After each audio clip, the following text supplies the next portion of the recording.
everyone. Welcome to our regular Thursday lunch seminars. We're very fortunate today to have Professor Rosa Brooks from Georgetown Law School, the Law Center, who is going to be talking about her new book, which is, I think, a very timely book. How Everything Became War and the Military Became Everything. Tales from the Pentagon. The important part is Tales from the Pentagon. If you read this book, you'll find that it, of course, is very scholarly, as a Georgetown law professor would write a scholarly book, but it's also very entertaining.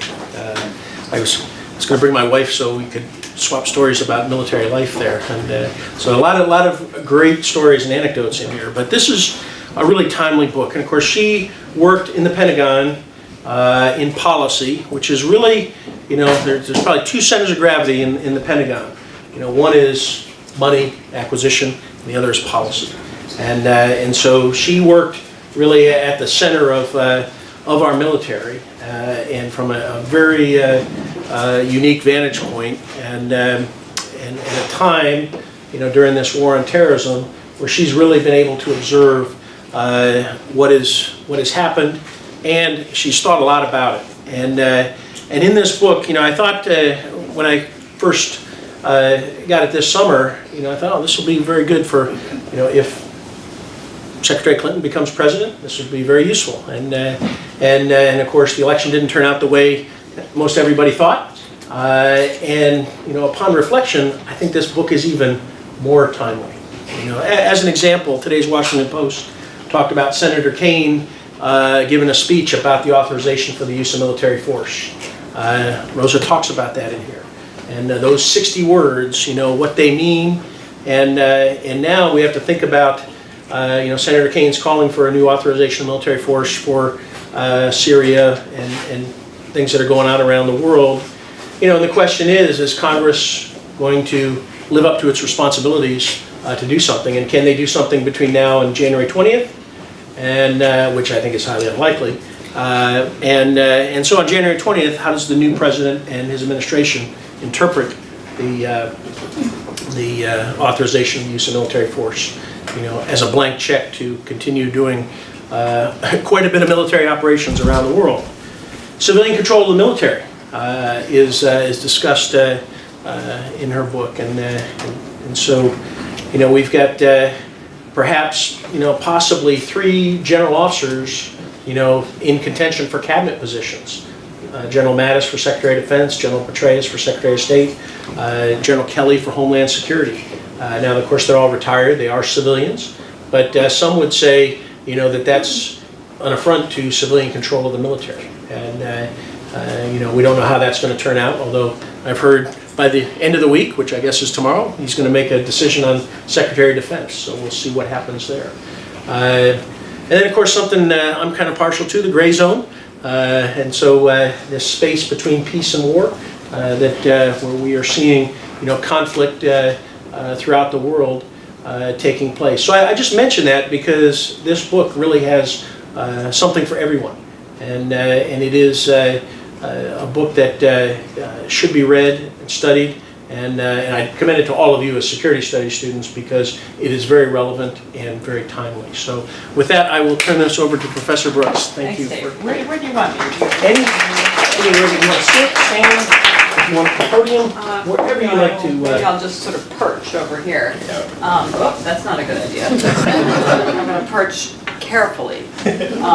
Thanks for coming, everybody. And Dave, thank you so much for inviting me. It's great to come across town to the main campus. When we're over at the Law Center, we barely know that the rest of the university exists, which is really sad, actually. I'm always sort of surprised when I come over here and I think, there's a whole university over here. So it's fun for me to get a chance to get out of the law school. I've always been more of a policy person than a law person, so being at the law school in some ways is kind of a strange place. So this often feels more like the right kind of intellectual home to me than my own campus across town does. That being said, we were happy to have you come teach for us. Yeah, we can certainly work that out. All right, and you guys are all welcome to come to the Law Center. But anyway, okay, so I'll do my kind of standard introduction to the themes of the book, and then I'd love to get your reactions and your thoughts. And I'll start by telling a story that's actually alluded to on the jacket copy of the book for any of you who have read this, and I also commend this to you. It makes a great Christmas gift. It's a good table. You know, put it down, that's not going to fly away anymore, so your relatives will love it. It was not totally obvious that I was going to end up working at the Pentagon. I come from a very staunchly left-wing and anti-war family, and some of my earliest memories are of sitting in Central Park in 1974 on a picnic blanket with my parents celebrating the end of the Vietnam War, which I primarily remember because somebody gave me one of those weird little lollipops with the cross sticks, and I thought this was so incredibly exotic that this memory has lived with me for the next 40 years. When I was 10, my family was protesting the resumption of the requirement that young men register for the draft with these little homemade banners my brother and I made. So it was not completely a foregone conclusion that I would end up working at the Pentagon, marrying an Army officer, etc. In fact, when I got a job at the Pentagon, working for Michelle Flournoy, then the Undersecretary of Defense for Policy, it took me a few weeks to even work up the courage to tell my mother. I thought she might sort of be upset and disown me or something. But I finally did, and she sort of got over it. She was the only way she could make any sense of it was that I was sort of operating undercover. You know, it's like a peace agent in the heart of the beast. And finally, after a few months when I'd been at the Pentagon, I asked my mom if she'd like to come and have lunch with me. So she comes. She lives in Alexandria, so it wasn't that hard for her. She gets on the metro. And how many of you have been at the Pentagon? Handful, not that many. So she comes through the metro entrance. You know, you go through layers of security to get into the visitor's entrance. You go up these big escalators. You're in a big hallway. We're walking. I'm taking her to the executive dining room.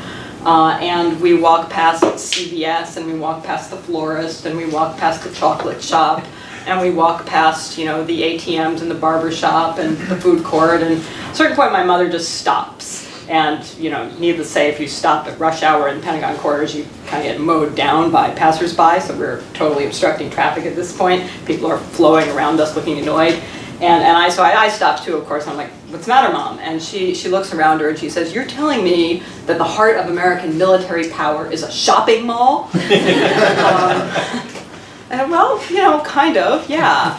The Pentagon, as you may know, and as the website will proudly inform you if you're interested in going on a tour of the Pentagon, is the world's largest office building. It's larger than the Empire State Building in terms of square footage. It has, I believe, 17.5 miles of corridors, and it houses 23,000 or so people, a mix of military and civilian.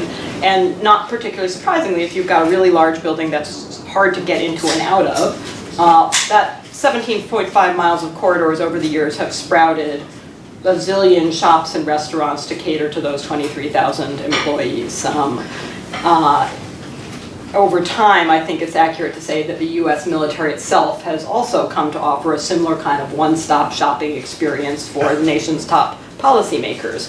So at the Pentagon today, you can buy a pair of running shoes, or you can send a Marine Expeditionary Unit to patrol in the Philippines. If you have a headache or your stomach hurts, you can get some Tylenol or some Imodium at CVS, or you could send a team of Army Special Forces medics to Chad to fight malaria. You can buy a new cell phone if you lose yours. You can get one of those little cheap ones at CVS, or you could task the National Security Agency with monitoring the cell phone communications of suspected terrorists. And you can buy a little chocolate sculpture of a fighter jet if you want to, an edible chocolate fighter jet, or you can, if you're sufficiently senior, you can order up a drone strike in Yemen at the Pentagon. You name it, the Pentagon pretty much now supplies it, and we've seen 2 successive presidential administrations that have been eager consumers of all that the Pentagon has to offer. It's my colleague Dave Barno, retired Army Lieutenant General, metaphor for it is the Pentagon has become a kind of super Walmart with everything under one roof. How should we feel about this? Well, I think it's actually complicated. Was it a good thing? Is it a bad thing? Is it just a thing? And we don't know whether it's going to turn out to be good or bad. And the book talks a lot about the ways in which it both causes problems and creates some interesting opportunities.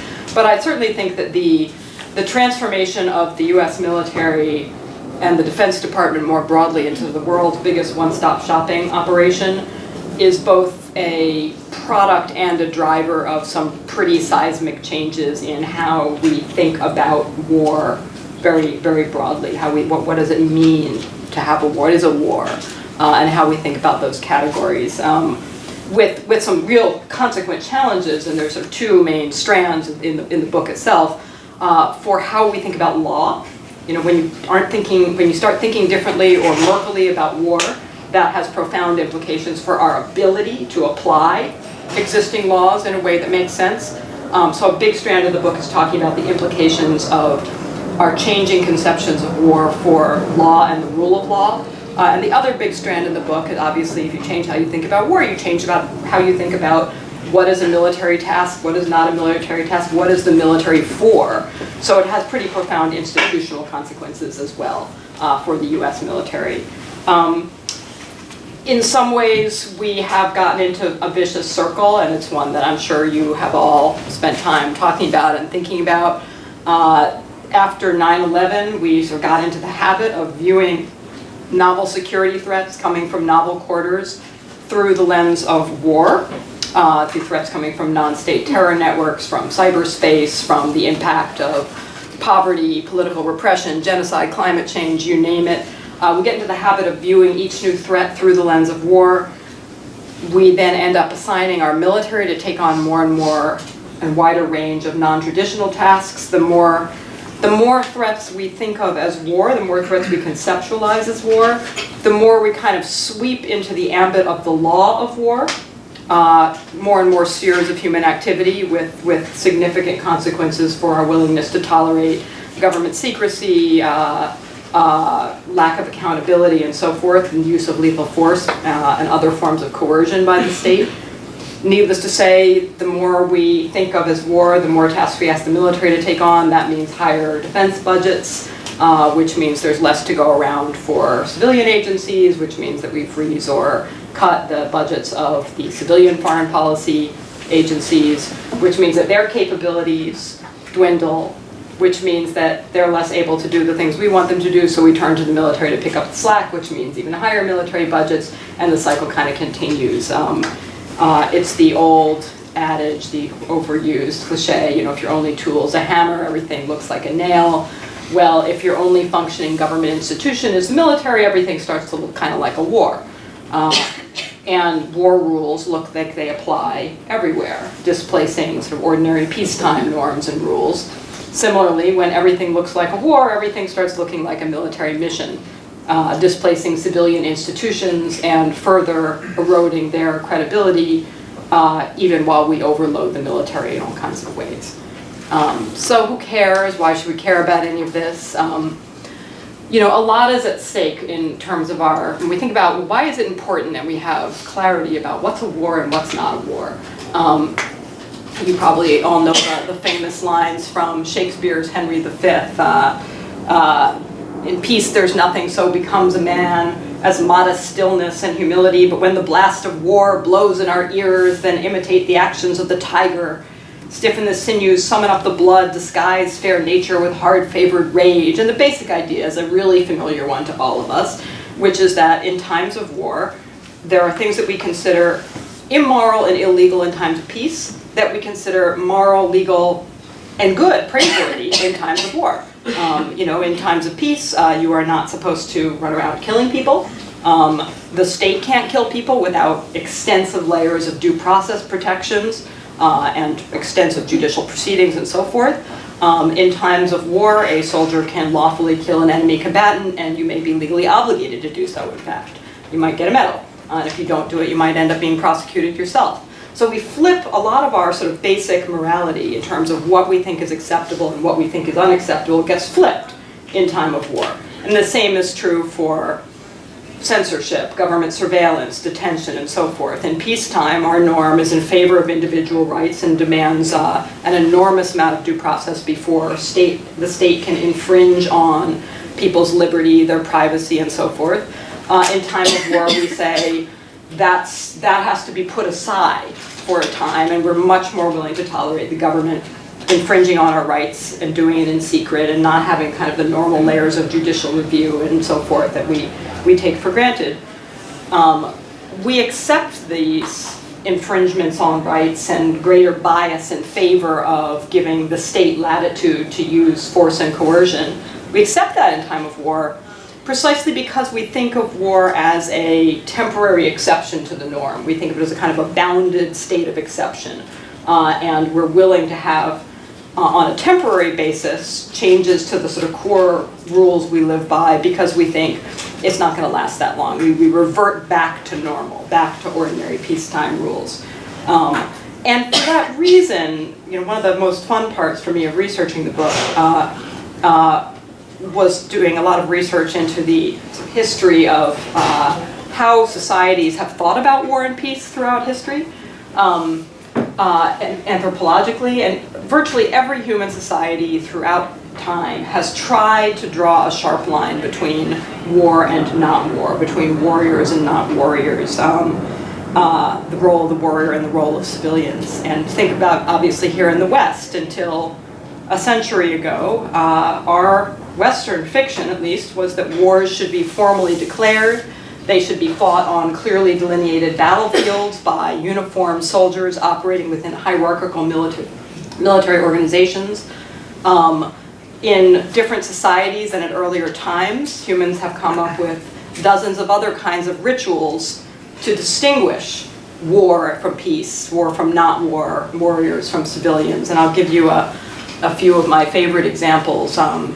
The Old Norse berserkers, who gave us our modern word berserk, when they went into battle, they would don the pelts of wolves and bears, and they believed that they would literally shapeshift during the battle. They would take on they would become as the predators whose skins they wore, and take on their attributes, and it would make them frenzied and successful in battle. That their humanity would be temporarily cast off, and they would assume the attributes of wild beasts. The Navajo in the American Southwest literally spoke a different language when they went off to war. Warriors would leave their village, they would move towards the enemy territory, and they would use a different dialect with different vocabulary, different grammatical structures as they took part in the raid. Then when they return from their presumptively successful raids, they would draw a line in the desert sand. They would stand on the side of the enemy territory, facing the enemy territory. They would turn around, they would step over the line, and they would resume the ordinary language. Many Native American groups located political authority differently in time of peace and time of war, had war chiefs and peace chiefs. So in time of peace, the peace chief was in charge. In time of war, the war chief was in charge, and then the war ended, you go back to the peace chief. So literally the locus of government authority would change. And one last example, the Macao Indians in Micronesia. Men would prepare for war, would go through these sort of elaborate rituals involving chanting and paint and war sorcery, and they were required to abstain from certain foods and from sexual relations with their wives while they prepared for war. To allow the war sorcery to take hold. Then when they returned from battle, they had to go through a similar period of abstinence for several months, including sexual abstinence, because the Macao believed that if a man and his wife had sexual relations before the war sorcery had fully dissipated from the man, that the war sorcery would enter both of their bodies and kill them both. That war was sort of viewed literally as toxic to ordinary community life. We're not actually that different. We hear these things and we're like, oh, isn't that quaint? These primitive groups do these things. Of course, we're exactly the same, right?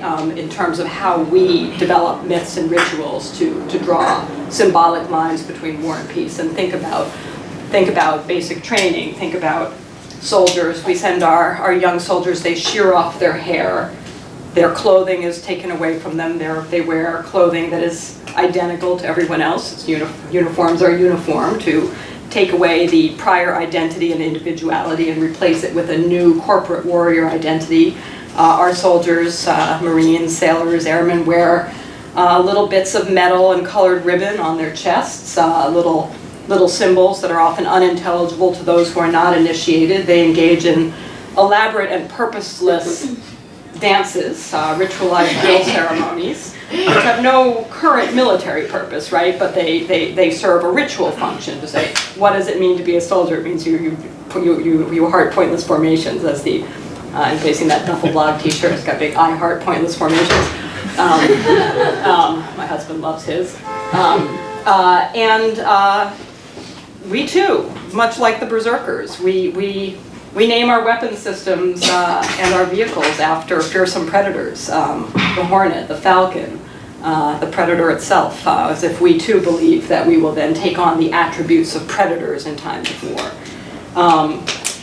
And despite the changes that have been ushered in by the 9/11 attacks, we too, I think, as a culture, continue to think of war in a sort of casual, informal sense as something that is separate and distinct from our ordinary world of shopping malls, soccer games, office buildings. And we relegate war to the military, this distinct social institution that we simultaneously lionize and ignore.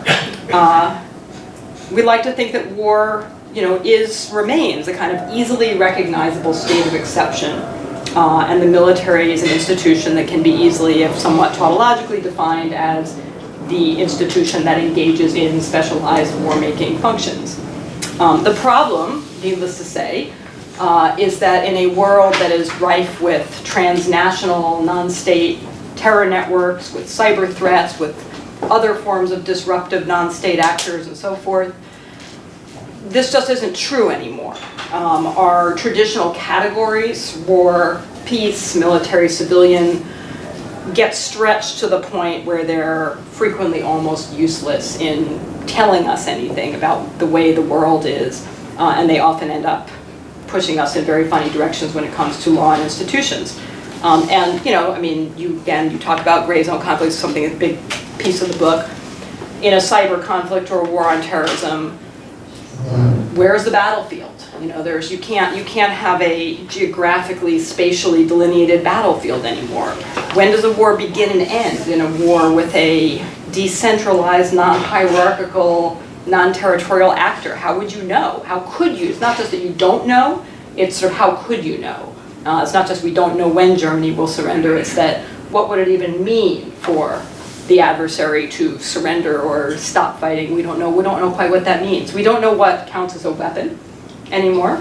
On 9/11 it was civilian planes hijacked by guys with the kind of $3 box cutters you can buy at CVS. Today weapons might equally be a line of malicious computer code or something else. We can't define the enemy. The US has been dropping bombs on somebody in Syria for several years now. But I would bet that very few American citizens, and frankly quite a few people in the executive branch and West Wing of the White House also, would be very hard pressed to articulate just who the adversary is in this situation, because it seems to constantly be changing. And a lot of our other categories sort of nested within the discourse of war have also become difficult to apply, such as combatant. Who counts as a combatant? When you're no longer talking primarily about hierarchically organized state militaries or even hierarchically organized insurgent groups that self-identify, hi, we're the insurgents, this is what we want, I'm the commander, that's my subordinate. Who counts as a combatant, or who counts as a civilian? Who counts as, even within civilians, civilians normally are not targetable during wartime. It's one of the most basic tenets of the law of armed conflict is the principle of distinction. You can target the combatants, you don't get to shoot at the civilians unless they're directly participating in hostilities, in which case you can target them. But what does it mean to directly participate in hostilities? When the hostilities are potential future terror attacks that we can't name, identify, we don't know what they would be, who they would be against, what their magnitude might be, etc. Maybe there'll be cyber attacks. So what does it mean anymore to be a civilian or a combatant, or to be a civilian who participates in hostilities? We don't know what hostilities are anymore.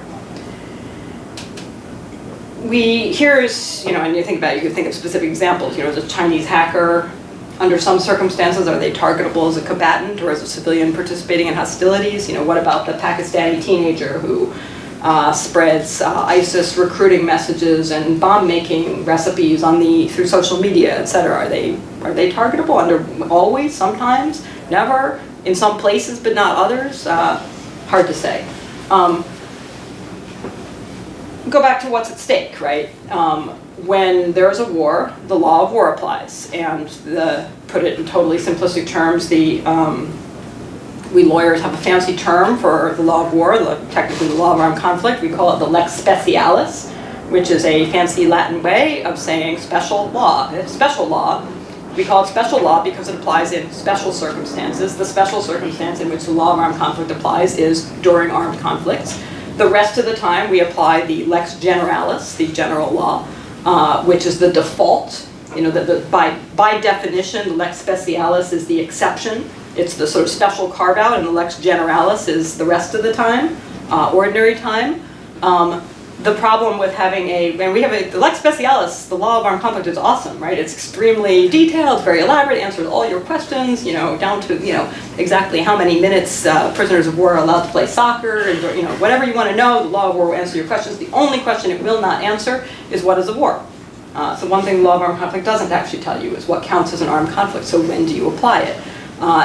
Similarly, in terms of US domestic law, there are all kinds of ways in which our domestic legislation hinges on, is there a national security threat? Does it emanate from a foreign actor, for instance? Does it stem from a citizen or a non-citizen? There are all these threshold distinctions about what is a national security threat or a foreign actor, what isn't, that in the age of globalization, in the age of cyber conflict, have gotten harder and harder to answer in any meaningful way. When we do know, of course, when the law of armed conflict applies, when the array of domestic law designed for sort of national security emergencies emanating from foreign actors applies, the law tolerates, as I said before, a much greater degree of government coercion and lethal force with much less accountability, with much greater allowance for secrecy, for not having judicial review, and so on. So when we lose the ability, as I think we have really done to a very significant extent, when we lose the ability to draw clear, coherent distinctions between war and not war, we also lose the ability to make we lose any principled basis for making a lot of the most vital decisions that any democracy can make. For instance, what matters should be subject to judicial review by courts, and what matters should the courts stay out of, just the executive branch gets to decide. When can a government have secret laws or secret practices, and when do they need to make them known to the public? When can a state monitor its citizens' communications, and when is that not acceptable? Who can be detained, under what circumstances, for how long, for what reasons, with what level of due process, and ultimately, you know, who lives and who dies? When can you use lethal force against whom and in what circumstances? And a lot hinges on, you know, everything hinges on our ability to figure out what category to put people and things into, because what legal framework applies hinges on that. So, e.g., if we believe that a guy in Yemen or in Somalia, if we believe that there is an armed conflict between the United States and Al-Qaeda and its associated forces, whoever they may be, and that conflict extends to these individuals or the organizations with which they are affiliated, although we don't really have any theory of what does it mean, what counts as affiliation, how much, you know, what does that mean? We don't know, because the memos outlining it are classified.